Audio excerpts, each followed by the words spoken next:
wafanyikazi wengi wanafanya kazi kwa njia ambayo haieleweki. Kibarua, mtu anakuwa kwa kibarua miaka kadhaa, hawezi jiendelesha kivyake, hawezi kuza familia yake vizuri. Sasa sisi tumechukua hiyo nafasi, hizo mambo yote tutakaa chini na waajiri, tuweze kujadiliana Kenya mzima, tuweze kuona kama tunaweza rekebisha hiyo mambo yote na mwajiri wa kampuni ya maji awe na furaha. Hapo awali kulikuwa na vyama mingi za wafanyikazi, lakini hawakuwa wanaweza hasa kuridhisha matarajio ya mfanyikazi. Issue na disciplinary cases hawakuwa wanashughulika, issue na political interferences, issue na timely registration za CBA za wafanyikazi. Hii chama yetu ya WASU imekuja kukapa hiyo nafasi. Majority of our water companies, they are paying workers below the minimum wage of this country. It's very unfortunate. Wafanyikazi wa sekta ya maji kwa makampuni zingine zisemi Embu wako sawa kabisa. Wanalipwa below the minimum wage. You can imagine, you pay somebody who has done diploma in water engineering, you're paying less than 10,000 shillings.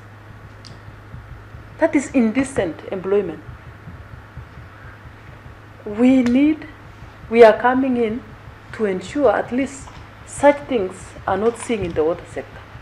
But I want to say the regulator also should be able to set up standards that protect employees. There is no water sector without water sector employees. The regulator should be able to set up a standard that tells the employer you have to get out from the minimum wage. Minimum wage is set by this country. So the regulator must tell the water service provider, pay above the minimum wage of this country, so that we have decency in employment, so that we have an employee who will retire decently and have get married, have children, save for pension, and have even medical cover. Water sector is suffering a lot of challenges. As my chairman has said, we have political interference. There has really been a challenge in the water sector. And professionals in the water sector are now shying off, despite the fact that the Water Act 202 was separating functions in the water sector. We are seeing like some stakeholders really want to reach out to interfere with the activities of the water sector. If water sector and water companies are left independent, they have professionals who are able to deliver very good quality services to mwananchi. But after every regime change, we have seen a lot of interference in the water sector.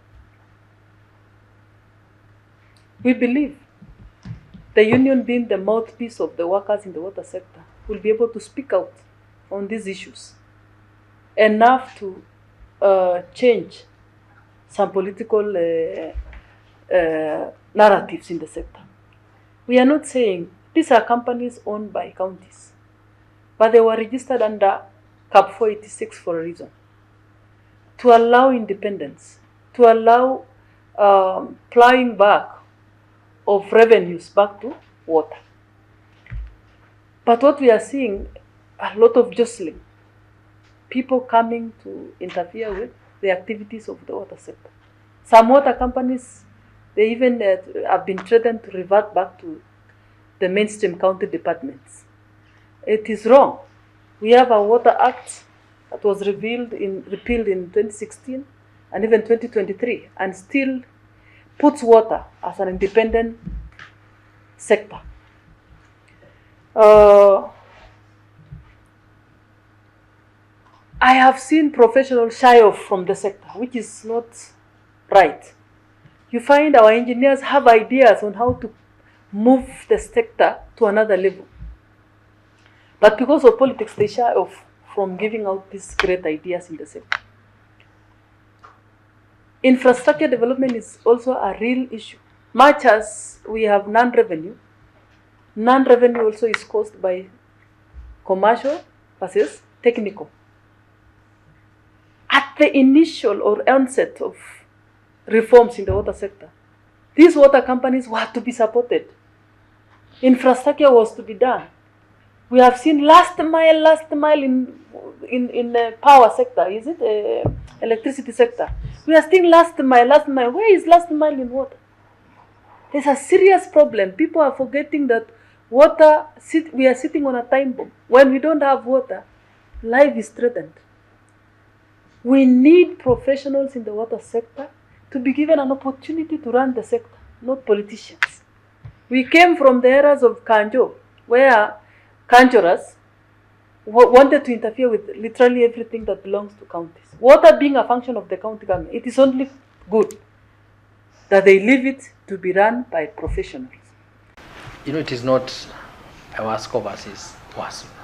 Because WASU is them because of the WASCO is them because of WASU. Something I'm excited about having a sector union, it's because even the officials themselves, and even you as a national office, you really understand the operations of the water companies. And you really understand water companies, we have to generate our own funds. So any demand that is made, it should be sustainable from the band. We are caring for other obligations that we have. Because I think the problem we have with other unions, if we are mixed up with the maybe county government, mixed up with the national government, or other sectors like teachers and others, is because they just want to tell the budget man, the treasury, that increase our money. They don't care how that money is generated. But here we know that this is a business. That's why we are registered as a private company, as a company limited, public company, so that whatever we need to have, let us generate it. So I think my challenge to this team, again, is not to be the big boss, even to our staff in ordering them what to do, but let us lead by examples. And you lead by examples in what you're doing towards achieving that goal we are saying, mainly reducing the NRW and having good corporate behaviors for all of us, because now by virtue of your offices you became corporate because you are leaders in your own way.